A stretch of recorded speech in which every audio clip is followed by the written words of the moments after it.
Next, अब इसमें Y coordinate of centre of mass पूछ रहा है। तो ये मतलब काफी जगह क्वेश्चन ऐसा देखने को मिल जाएगा आपको।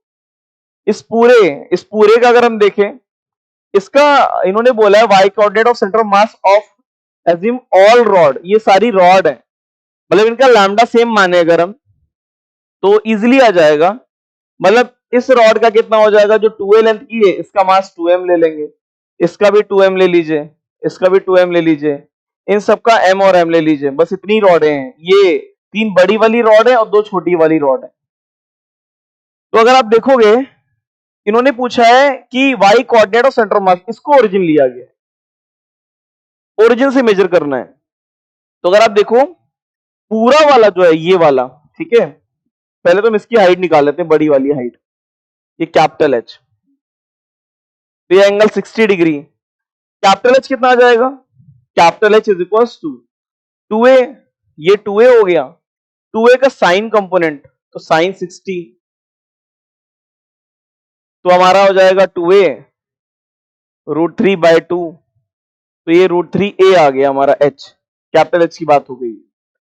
और अगर हम यहां से देखें, इसकी बात करें इस प्लेट की, तो ये स्मॉल एच कितना आ जाएगा, स्मॉल एच आ जाएगा हमारा वो a का साइन, a साइन 60, तो ये आ जाएगा हमारा a √3/2, मतलब ये प्लेट का हो गया इस तरीके से।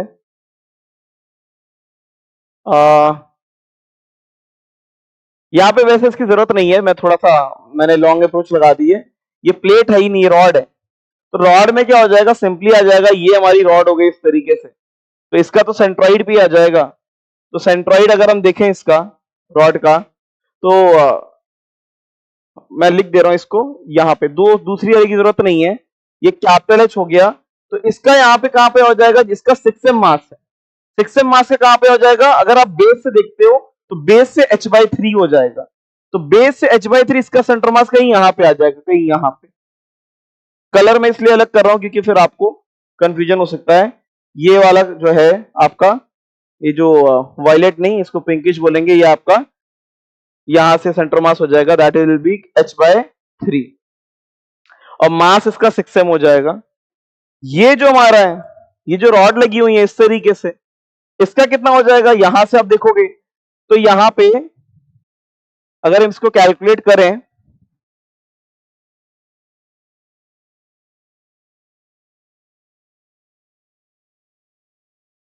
तो इसका अगर आप देखोगे तो इसका यहां से सेंटर मास जो है इतनी डिस्टेंस है। कोई और कलर लेना पड़ेगा,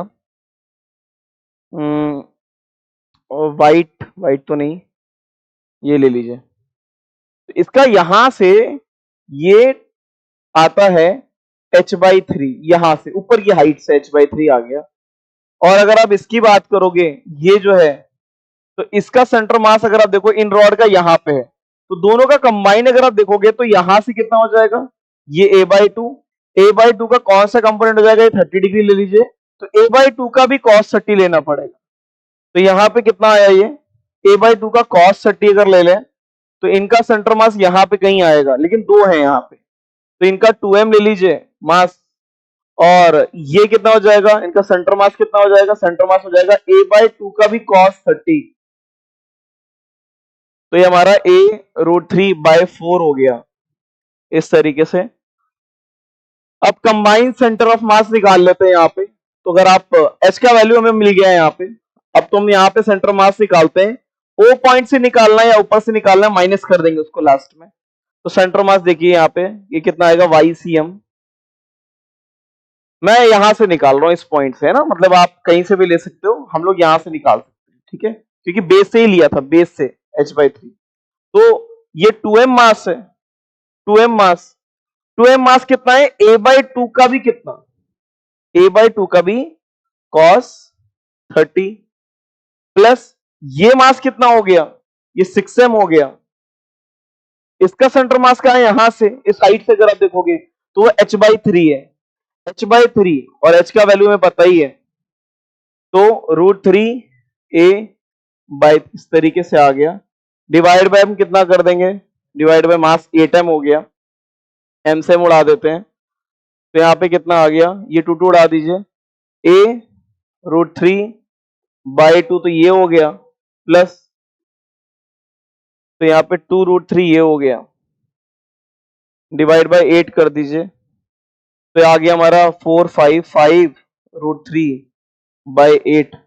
ए यहाँ पे रहेगा, लेकिन ये यहां से है, यहां से, और अगर आप माइनस करोगे तो a/2 का ये वाला टर्म कितना आ जाएगा, ये वाला, ये हाइट, तो ये हाइट हमारी जो आती है इस तरीके से, ये वाली हाइट की बात कर रहे हैं, तो वो हाइट l ले लीजिए आप, तो l कितनी आएगी, a sin 60, तो ये a√3/2, तो उससे माइनस कर दीजिए यहाँ पे, तो आपको नेट आ जाएगा कि वो नीचे से कितना हाइट है। तो अगर आपको o से निकालना है हाइट, तो a√3/2 माइनस 5√3/8, 4, और यहां से करेंगे तो हमारा आता है 4 माइनस, तो ये √3/8a, लगभग यही आ रहा है। हमें मैग्नीट्यूड चाहिए वैसे भी,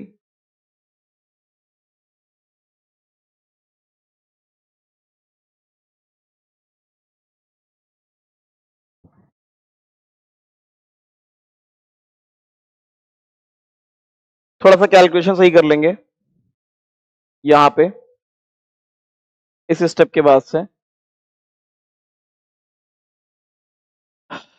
2 ये यहाँ पे इस तरीके से कट गया, ये काट दीजिए इस तरीके से, तो कितना आएगा, a√3/2 प्लस ये हमारा कट गया तो ये आ गया 2√3a/8 आ गया, तो ये हमारा आ जाएगा 5√3a/16 आएगा ये। तो यहाँ पे माइनस करके निकाल लेंगे तो यहाँ पे कितना जाएगा, आपका रिमेनिंग बचेगा कितना, a√3/2 माइनस 5√3a/16, तो दैट इज इक्वल्स टू 8 इधर जाएगा तो 3√3a/16, तो आप ऊपर नीचे √3 से मल्टीप्लाई डिवाइड कर दो, तो the answer will be 9/16√3a, तो आंसर ए आ रहा है हमारा। इसको ए नहीं आ रहा है, दैट इज बी, को भी क्रॉस चेक कर ले रहे हैं। क्वेश्चन नंबर 4 का आंसर इज बी।